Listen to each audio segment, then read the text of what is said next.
Assalamu alaikum students, welcome back to our lecture number 2 of chapter number 1, that is animal rights in Islam showing compassion. In today's lecture we will discuss exercise questions and some concepts from grammar portion. So let's start our lecture. The question number 1 is provide examples of prevalent practices of mistreatment of animals in pre-Islamic Arabia mentioned in the passage. इस question में इस question में जो है वो हमसे कुछ जो प्री इस्लामिक अरेबिया था ना, वहाँ पर एनिमल्स किस तरह से ट्रीट किया जाता था। ठीक है, उनके कुछ उन्होंने कस्टम्स बना लिए थे, कुछ ट्रेडिशंस बना लिए थे। बेसिकली ये उसके बारे में पूछ रहे हैं कि उसकी कुछ एग्जांपल्स जो है वो हमने यहाँ पे प्रोवाइड करी है इस क्वेश्चन में। यहाँ पे मैंने सिर्फ मेन मेन पॉइंट्स मेंशन कर लिए हैं। अगर आपको प्रॉपर इसके नोट्स नहीं होंगे तो वो मैं आपको प्रोवाइड कर दूंगी कि यहाँ पे सिर्फ मैंने इसके मेन पॉइंट्स जो हैं वो लिख लिए हैं, बाकी मैं आपको एक्सप्लेन कर दूंगी।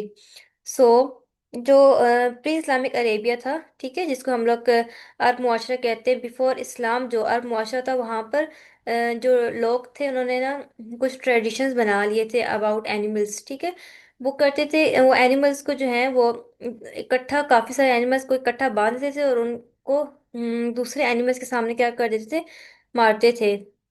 और उनका एक ये भी बहुत कॉमन ट्रेडिशन था वहां पर कि अगर कोई भी वहां पर अरब ऑनर जो है उसकी डेथ हो जाती थी तो वो अगर उसने कोई एनिमल रखा होता तो वो भी उस एनिमल को उसकी कब्र के साथ ही बांध देते, वहां पर वो भूखा प्यासा मर जाता था। ये उनका वहां पे एक बहुत उनका जो है एक कॉमन ट्रेडिशन था।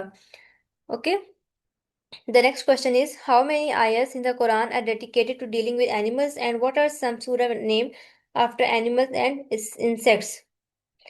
इस क्वेश्चन में ये तो बहुत सिंपल सा क्वेश्चन है। इसमें पूछ रहे हैं कि कुरान पाक में कितनी आयत हैं, ठीक है, जो एनिमल्स से जो है एनिमल राइट से जो है वो डील करती हैं, और व्हाट आर सम सूरत, और कितनी कुरान पाक में सूरह हैं जो एनिमल्स और इंसेक्ट्स के नेम पर हैं। इसका बहुत सिंपल सा इजी सा आंसर ये आपके बुक में भी मेंशन है। 200 आयत है एंड 6 सूराज, ठीक है। एंड मैंने मेंशन भी करी सूरत अल नमल, सूरत अल अनकबूत, सूरत अल बकरा, सूरत अल फील, सूरत अल नहल एंड सूरत अल इनाम।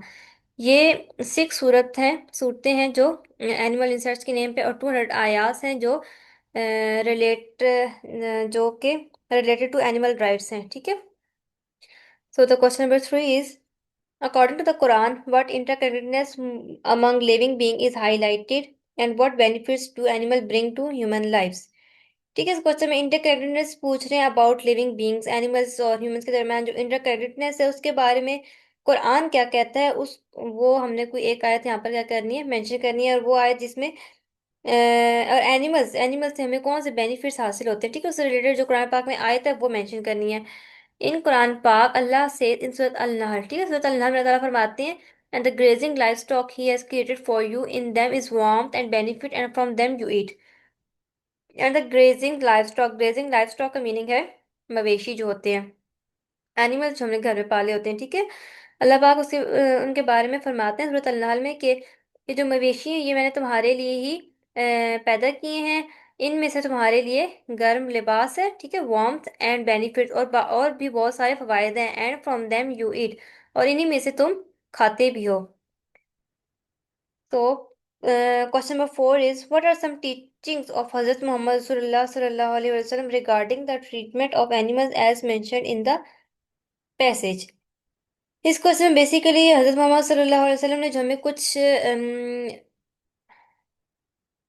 हमें उन्होंने बताया था एनिमल राइट्स के बारे में, जो उन्होंने हमें टीचिंग्स दी थी उसके बारे में पूछ रहे हैं कि आप सल्लल्लाहु अलैहि वसल्लम ने एनिमल्स के साथ किस तरह से ट्रीट करने का हुक्म दिया है। ठीक है, और वो जो पीछे बुक के चैप्टर में जो पैसेज में एक्सप्लेन किया हुआ है ना, वहां से ही हमने आंसर देना है।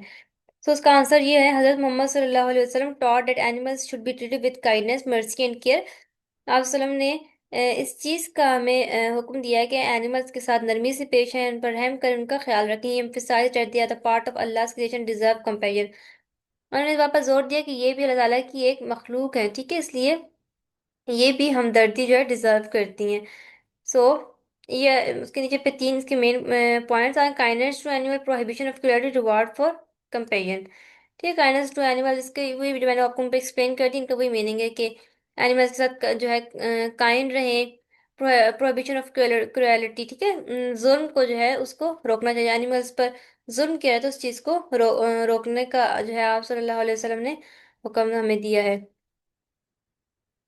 So, question number five is provide examples from the passage where Hazrat Muhammad sallallahu alaihi wasallam prohibit certain actions toward animals and the reasoning behind these prohibitions। ठीक है, इस क्वेश्चन में जो आप ने डिफरेंट एक्शंस थे कुछ एनिमल्स के साथ किए थे तो उनसे आप ने मना फरमाया था। ठीक है, उन्हें आप सल्लल्लाहु अलैहि वसल्लम ने नापसंद फरमाया था। तो इस क्वेश्चन में हमसे पूछा जा रहा है कि कौन से सर्टेन एक्शंस थे जिनको आप सल्लल्लाहु अलैहि वसल्लम ने मना फरमाया था, और साथ उनकी रीजंस भी बतानी है कि किस वजह से आप सल्लल्लाहु अलैहि वसल्लम ने मना फरमाया था। ठीक है। सो ये कुछ एक्शन है आप सल्लल्लाहु अलैहि वसल्लम ने एनिमल्स को उनके कान से पकड़ खींचने से आप सल्लल्लाहु अलैहि वसल्लम ने बहुत ज्यादा मना फरमाया था, क्योंकि आप सल्लल्लाहु अलैहि वसल्लम ने फरमाया था कि to hold animal from ear is more painful than holding them with the neck. आप सल्लल्लाहु अलैहि वसल्लम ने फरमाया था कि उनको जो है हमेशा गर्दन से पकड़ना चाहिए, क्योंकि कान से पकड़ना उनके लिए ज्यादा क्या होता है, पेनफुल होता है। और जो सेकंड एक्शन था आप उन्होंने जिससे हमें मना फरमाया है वो था for bad to beat animals on face because face is more sensitive than any other parts. Animals को उनके फेस पर जो है मारने से मना फरमाया था, क्योंकि फेस जो है वो ज्यादा सेंसिटिव पार्ट होता है हमारी बॉडी का। सो ये तो एक्शन से इंसाफ वसल्लम ने इनको नापसंद फरमाया था और मना फरमाया था इनको करने से। And the six question is how does Islamic teachings on animal rights offer a timeless and universal framework. ठीक है, कि इस्लाम टीचिंग हमें किस तरह से एक यूनिवर्सल एक टाइमलेस फ्रेमवर्क प्रोवाइड करती हैं अबाउट एनिमल्स राइट्स। तो इसका आंसर ये है animal Islam teachings about animal rights are not confined to particular place and time. जो इस्लाम की टीचिंग्स है वो किसी पर्टिकुलर प्लेस या टाइम के लिए सिर्फ नहीं है, बल्कि वो हमें एक यूनिवर्सल जो है एक टाइमलेस और यूनिवर्सल फ्रेमवर्क प्रोवाइड करता है टुवर्ड एनिमल राइट्स। उसके बाद इंडस्ट्रियलाइजेशन और modern practices become the factor of mistreatment of animals. आज के दौर में कुछ जो इंडस्ट्रियलाइजेशन तरक्कियां हो रही हैं, कुछ मॉडर्न जो तरक्कियां हो रही हैं उसकी वजह से वो समटाइम्स जो है एनिमल्स के साथ मिस ट्रीटमेंट का बायस बन जाती हैं। ठीक है, तो वहाँ इस्लाम हमें एनिमल्स के साथ हमदर्दी करने का हुक्म देता है। Question number seven is how does Islamic principles direct ethical treatment of animals in today's industrial and modern world. ठीक है, इस्लाम हमें इस आज के जो है इंडस्ट्रियल और मॉडर्न वर्ल्ड में एनिमल्स के साथ ट्रीट करने का क्या हुक्म देता है। बेसिकली सारे क्वेश्चंस जो है ना वो आपस में इंटरकनेक्टेड है, इनके आंसर्स तकरीबन सेम सेम ही है। सो काफी इजी चैप्टर है, कोई डिफिकल्ट इतनी चीजें इसमें नहीं है। बार बार एक ही चीज जो है इसमें रिपीट हो रही है। तो इसका आंसर है Islamic principles teach kindness and mercy toward animals. Islamic principle जब हमें काइंडनेस और मर्सी का जो है हुक्म देता है एनिमल्स को। In today's industrial world Islam prohibits cruelty ensure animals are given food, water, and care and require humane treatment even during slaughter. Muslims are taught to be responsible and compassionate toward all creatures। ठीक है, आज के इस industrial world में जो इस्लाम जो हमें animals पर जुल्म करने से मना फरमाता है और उन्हें प्रॉपर फूड वाटर केयर वगैरह प्रोवाइड करने का जो है हमें हुक्म देता है, और उनके साथ एक ह्यूमेन ट्रीटमेंट जो है वो करने का हुक्म देता है। ह्यूमेन ट्रीटमेंट का बेसिकली मीनिंग है कि acting with kindness compassion and sympathy toward others. ठीक है, specially those who are suffering or distress. ठीक है, इवन ड्यूरिंग स्लॉटर मतलब लाइक उनको कह रहे हैं कि जब इवन क्यों जब हम उन्हें ज़बह भी कर रहे होते हैं तब भी हमें उनके साथ एक ह्यूमेन ट्रीटमेंट जो है उनके साथ रखना चाहिए। Muslims are taught to be responsible and compassionate toward all creatures. ठीक है, मुसलमानों को इससे हुक्म दिया जाता है कि वो तमाम जो अल्लाह पाक की क्रिएचर सबके साथ जो है नरमी से पेश हैं। क्वेश्चन नंबर 8, ठीक है, you can solve it by yourself because it is a conceptual question. Can you share any personal experience where you acted kindly toward an animal or witnessed someone else doing so? Okay, इसमें आपने अपना कोई भी personal experience share करना है। कभी आपने किसी एनिमल के साथ कोई जो है कोई नेकी की हो, कभी उसकी कोई केयर की हो कि एनिमल आपको रास्ते में से मिल गया, वो आपने कोई एक्सपीरियंस शेयर करना है, या अगर आपने किसी को ये करते हुए देखा हो तो वो एक्सपीरियंस शेयर करना। ठीक है, विटनेस समवन, विटनेस्ड के मीनिंग मैं आपको एक्सप्लेन कर देती हूँ। इसके विटनेस का होता है मीनिंग जिसको हम लोग कहते हैं गवाह। ठीक है, विटनेस को हम लोग कहेंगे कि सपोज अगर आपने किसी इंसान को, ठीक है, कोई नेकी करते हुए देख लिया, ठीक है, उसको आप आगे एक्सप्लेन करेंगे तो मीन्स आप उस चीज के विटनेस हैं। विटनेस मीन आप उस चीज के गवाह हैं क्योंकि आपने अपनी आंखों से उस चीज को देखा है। सो विटनेस का ये मीनिंग है। And the last question, in today's world where animal mistreatment is still common, what actions we can take individually as a community to ensure animals are treated ethically? ठीक है, ये कह रहे हैं कि टुडेज वर्ल्ड में जहाँ एनिमल्स के साथ बहुत ज़्यादा मिसट्रीटमेंट किया जाता है, तो हम लोग क्या एक्शन ले सकते हैं इस चीज़ को रोकने के लिए। ठीक है, सबसे पहले इसमें हम लोग public actions are to be taken. Report abuse. Report abuse का मीनिंग होता है the act of notifying a relevant authority about action or situation that are harmful or illegal. ठीक है, किसी भी अथॉरिटी को किसी ऐसे उसके एक्शन के बारे में इन्फॉर्म करना जो कि हार्मफुल हो और इलीगल हो। ठीक है, अगर कहीं पे हम लोग देखें एनिमल से मिसट्रीट हो रहा है या हम पर जुल्म किया जाए, तो हम लोग जो अथॉरिटीज हैं ना, उनको हम लोग हमें इन्फॉर्म करना चाहिए। इसकी वजह से जो है इस चीज़ में क्या आएगा, कमी आएगी। Use cruelty free product. Cruelty free product का मीनिंग होता है कि ऐसे प्रोडक्ट चूज करना जो एनिमल्स पर टेस्ट ना किया गया होना ड्यूरिंग देयर डेवलपमेंट। ठीक है, सपोज अक्सर अक्सर प्रोडक्ट्स होते हैं लाइक मेडिसिन ज़्यादातर होती हैं जो अगर कोई नई मेडिसिन, कोई नई वैक्सीन कोई कंपनी उसको लॉन्च करिए, सबसे पहले वो एनिमल्स पे उसको कर क्या करते हैं, टेस्ट करते हैं कि अगर कोई वो हार्मफुल हुई तो वो एनिमल को नुकसान पहुंचाए, किसी इंसान पे वो कभी भी जो है वो टेस्ट नहीं करते। सो ऐसे प्रोडक्ट को चूज ना करना जो कि क्रियोलिटी प्रोडक्ट्स हो। ठीक है, जिन एनिमल्स पे जो है टेस्ट किया गया हो। हमें हमेशा यूज क्रियोलिटी फ्री प्रोडक्ट्स, जो जिन एनिमल्स पे ट्रीट ना किया, हमें वो वाले प्रोडक्ट्स यूज करने चाहिए। Community awareness. हमें जो हमारी कम्युनिटी यहाँ पे हम रह रहे हैं उन्हें अवेयरनेस देनी चाहिए अबाउट एनिमल राइट्स। इसकी वजह से जो है एनिमल्स के साथ जो मिस ट्रीटमेंट होता है उसमें काफी ज्यादा कमी आएगी। Stricter laws. Advocate for and support stronger laws to protect animal from abuse and exploitation. Different जो एनिमल्स रिलेटेड लॉज हैं, स्ट्रॉन्गर लॉज हैं, हमें उन्हें सपोर्ट करना चाहिए। ठीक है, ताकि एनिमल्स के साथ जो है जुल्म में कमी आ सके। So this is your questions.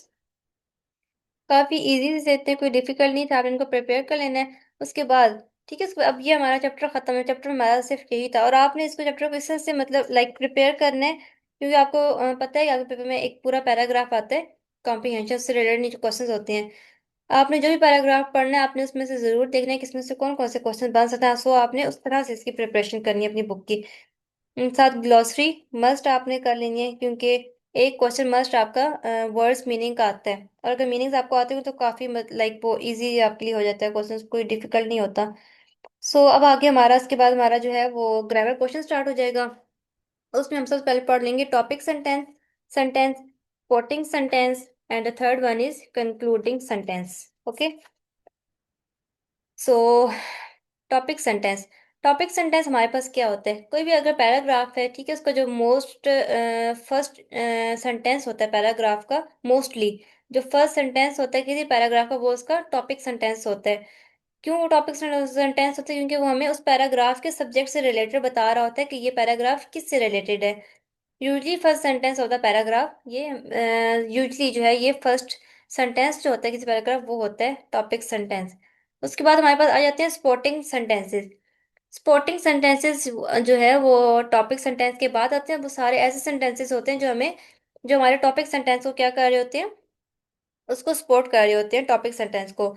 Topic sentence हमें बेसिकली सब्जेक्ट के बारे में बताते हैं कि ये पैराग्राफ किससे रिलेटेड है, और जो सपोर्टिंग सेंटेंस होता है वो टॉपिक सेंटेंस को सपोर्ट कर रहा होता है। ठीक है, वो मेन आइडिया हमें बता रहा होता है। Give specific details about the topic sentence. ठीक है, वो हमें टॉपिक सेंटेंस की कोई डिटेल्स आगे बता रहा होता है, मेन आइडिया हमें बता रहा होता है पैराग्राफ का। And the last is concluding sentence. ये यूजली जो है हमारे पास एक फाइनल सेंटेंस होता है पैराग्राफ में, यूजली लास्ट पर होता है। और concluding sentence usually start with to conclude, in conclusion, to summarize, hence finally. ये जो वर्ड्स हैं इनसे ज्यादातर ये कंक्लूडिंग सेंटेंस जो है स्टार्ट हो रहा होता है। ठीक है, ये बहुत इजी इजी से कॉन्सेप्ट्स हैं। Topic sentence, supporting sentence and the concluding sentence आपके एमसीक्यू से पूछे जा सकते हैं ये। सो इजी इजी कॉन्सेप्ट ये आपने यहाँ से क्लियर कर लिया। उसके बाद मैंने यहाँ पे एक एग्जांपल है, मैंने बुक और एग्जांपल नहीं दी, मैंने एक वैसी एग्जाम्पल जो है यहाँ पे लिख लिया। सो अब हम लोग एग्जाम्पल से जो है आगे हम लोग इन तीनों को पढ़ेंगे। Paragraph exercise plays a vital role in maintaining a healthy lifestyle, it helps control weight. ठीक है, पहला सेंटेंस जो फर्स्ट सेंटेंस में क्या बता रहे हैं, एक्सरसाइज प्लेज अ, कि एक्सरसाइज जो है वो हमारी हेल्दी एक हेल्दी लाइफस्टाइल को मेंटेन करने के लिए जो है बहुत ज्यादा जरूरी है, ठीक है। एक्सरसाइज के बारे में अब हमें ये पता चल गया कि पूरा पैराग्राफ किससे रिलेटेड है, एक्सरसाइज से रिलेटेड है, ठीक है। कि एक्सरसाइज जो है एक जो है इंपॉर्टेंट रोल प्ले करती है in maintaining a healthy lifestyle. So the first sentence is the topic sentence. ये हमारे पास टॉपिक सेंटेंस है क्योंकि ये हमें इसने हमें पैराग्राफ से रिलेटेड बता दे कि पैराग्राफ किससे रिलेटेड है। It helps control weight, improves mood, and reduce the risk of chronic diseases such as heart condition and diabetes. Regular physical activity also boosts energy level and enhances sleep quality, contributing to overall well-being. So, ये जो topic sentence है, next two sentences मैंने पढ़े, ये हमारे पास क्या है, spotted sentence. Spotted sentence क्यों है, क्योंकि ये टॉपिक सेंटेंस को आगे फर्दर डिफाइन कर रहे हैं, ठीक है। And the last sentence therefore. Therefore, अब हमारे पास यहाँ पे क्या आ गया, ये वर्ड आ गया देयर फोर, ये हमें ये शो कर रहा है कि हमारे पास अब क्या है, कंक्लूडिंग सेंटेंस है, ठीक है। Therefore making time for daily exercise is essential for both physical and mental health. So the last one is the concluding sentence. So today's is our lecture. इतने कॉन्सेप्ट्स काफ़ी हैं, बाकी इंशाल्लाह next जो हमारे कॉन्सेप्ट्स हैं इस chapter में ग्रामर से रिलेटेड, वो हम लोग इंशाल्लाह नेक्स्ट चैप्टर में जो है वो कवर कर लेंगे। साथ साथ में आपको एक्सरसाइजेस भी सॉल्व करके जो है वो भी बता दूंगी साथ। बाकी आपने इस लेक्चर को अच्छे से कर लेना है, कोई इतनी इसमें डिफिकल्ट चीज़ नहीं है। And we will meet in the next class इंशाल्लाह। तब तक के लिए अल्लाह हाफिज़।